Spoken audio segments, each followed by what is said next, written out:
Hello and welcome to another spiritual learning video. Today we're going to go over the different types of ghosts, spirits, and different types of hauntings. Let's start with the difference between spirits and ghosts. We often use the word spirits and ghosts interchangeably. Most people associate the word spirits with loving and kind entities, while any malevolent or hauntings are associated with the word ghosts. However, if we get technical about it, that's not really the case. Humans are manifestation of spiritual energy, while ghosts are manifestations of human energy.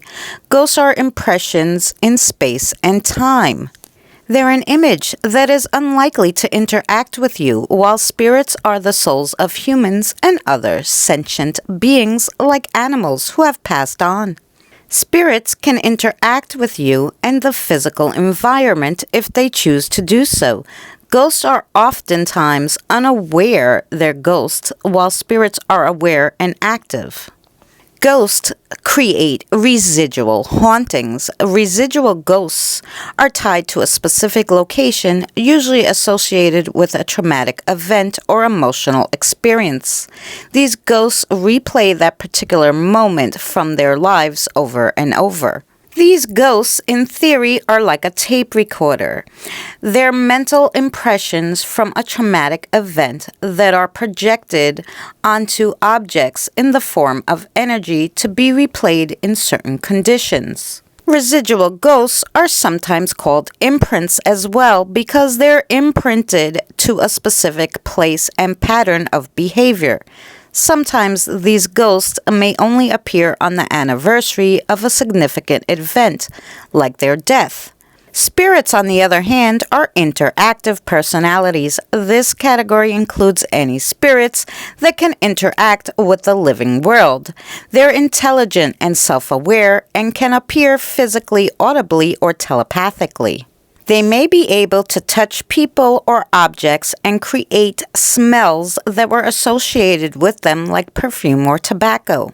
Frequently, these are deceased friends or family members that you come in contact with, but you may occasionally come in contact with strangers. Historical spirits are also a type of interactive personality.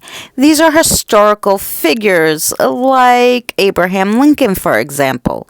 These spirits are usually tied to a specific location and have been seen numerous times by different people over the years. It is also possible for an interactive personality to remain anonymous. A common example is seeing an unknown soldier on a battlefield. Usually these spirits are confused and scared when encountering the living. Encounters with interactive personalities can be positive or negative, depending on the spirit's demeanor. Poltergeist is a term that comes from a German word for noisy ghost. They are also, though, spirits because they're interactive. Unlike other spirits, this type is often known to throw or move objects, make repetitive noises, and cause havoc and mischief for the person or place they're haunting. In general, poltergeists are relatively harmless, just very inconvenient. Not always, but sometimes a poltergeist attaches itself to a person or an item and follows them from a different location. Typically, they feed off the energy and emotions of young children and teenagers. Animals are also a type of interactive spirit. They are spirits of deceased animals. These animal spirits are most often pets visiting their owners, though sometimes you do get reports of wild or ferocious dogs that are often reported to haunt crossroads and frighten passerbyers. There are also non-human spirits that are interactive with humans, for example, elementals, angels, fae folk, or demons. That's just to mention a few. Now, let's go over how these spirits can manifest and what they'd look like.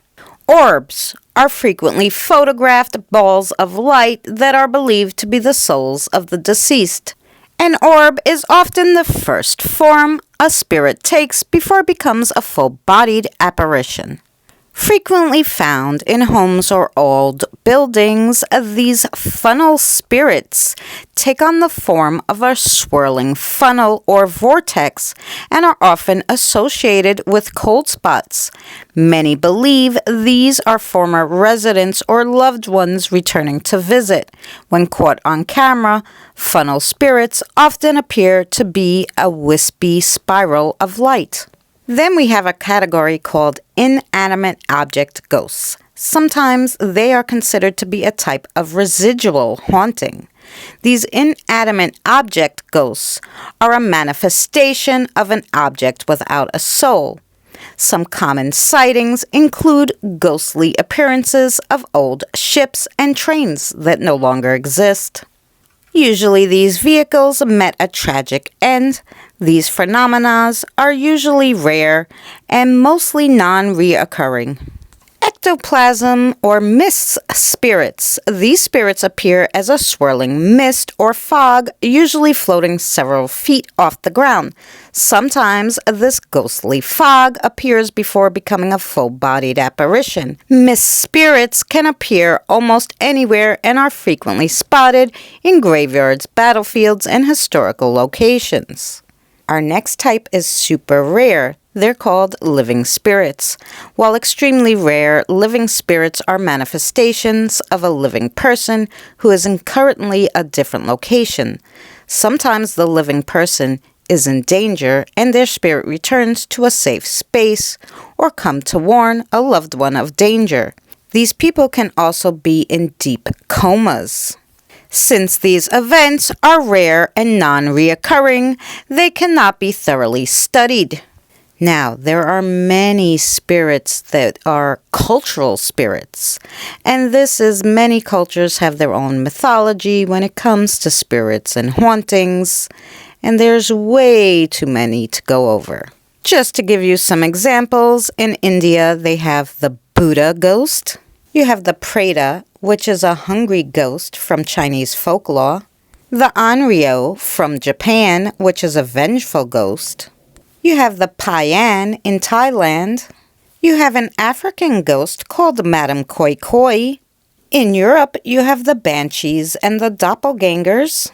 In ancient Greek, you had the Shade. Shades were spirits of the dead residing in the underworld.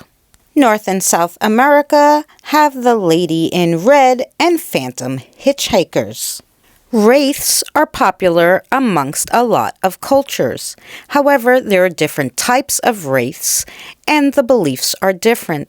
Some people believe that wraiths were a living person that's come back, and others believe that it is a non-human entity.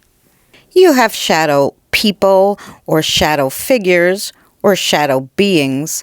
They are dark masses with a vaguely human shape.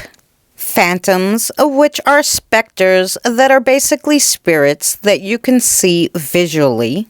You also have jinn, which are super fast spirits. There are Mare and Ani, and I could go on and on. Let me know down in the comments below, which ones have you come across? Thank you so much for joining us on another spiritual learning video. If you like this content, check out our spiritual learning playlist for more. And if you're not subscribed, consider subscribing. We'll see you next week.